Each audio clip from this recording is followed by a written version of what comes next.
How do you feel? Nervous? Not really. It's a sort of this continuous numbness. But that's what I'm saying. Do you feel sort of no feeling left in the fingers? No, really. I'm useless at rising to the emotional moment, you know. I just want to... Is that it? Are they still going on? What I want to check out is if we're still on stage doing our sound check. We'll bring you across to Wembley to find out how everything's going as we go through. I think the best time will be when I'm actually on the stage with the Rats for that 15 minutes, and then it'll just... So you'll have the bonus of performing as well? Yeah, that's one thing. I wouldn't wish to be anywhere else on the day except right on that stage. Is there a little thing in your head that keeps saying, calm down, don't panic? Or are you calm by nature? No, I'm not calm by nature, but there's so many... brilliant professionals involved that they sort of take it in hand, and if they say they're going to do something, they get it done. It's frightening, you know. There's not a little voice in the back of your head that's regretting starting all this. I know that it's a tremendously good cause, but regretting you being up front and carrying No, I don't mind that. If like, because if you fail, it's not from want of trying.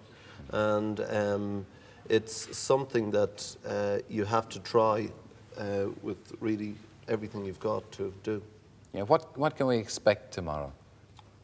As you said, so eloquently, steady, Bob. Pop's greatest day. I think the Australians have just finished with their 12 hours, so it'll be interesting to see how they've done. And I think that it will be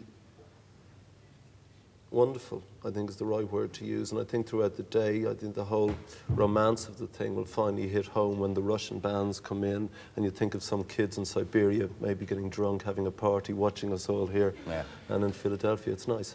Well, we can see the stadium from here. It looks suspiciously quiet, Bob. Would you like to see a bit more activity going on there? Yes, where's the Rats? They're meant to be on stage now. Well, maybe they're waiting for you. There are a lot of people out there already queuing up. One thing I must say, please, tomorrow, if you haven't got a ticket, don't go up there. Don't buy anything from anybody outside the grounds. They're thieves and they're creeps. Don't buy anything. You know, bring something to make yourself comfortable. It's 10 hours, relax, it'll be a good day.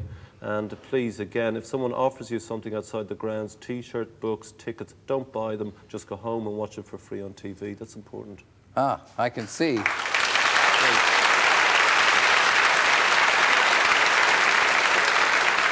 You see, is that the familiar face of Janice Long? And the equally familiar face of Francis Rossi on the right. He looks the worse for drink, doesn't he? No, he was this afternoon. He's sobered up. Has he sobered up? Well, that's good, yeah. Janice, how's it going? Things are going really well down here at Wembley. We've just missed, or you've just missed, Adamant sound checking. And before that, the Boomtown Rats were sound checking, of course, without Bob, because he's actually there with you. And one of the problems that they've had this afternoon is that they were making logos to go either side of the stage. And unfortunately, as they were painting them, they stuck to the tarpaulin, which is covering Wembley. So they're trying to sort of scrape them up off the ground at the moment, and hopefully they'll be hanging there tomorrow. The Irish paint makers. What are you going to start with? The first number. Sorry.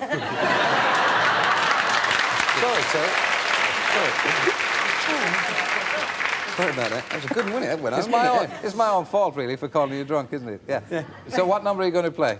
Well, the opening number, Rocking All Over the World. That's why we got thrown at the front and said, good idea, bung them on, you know.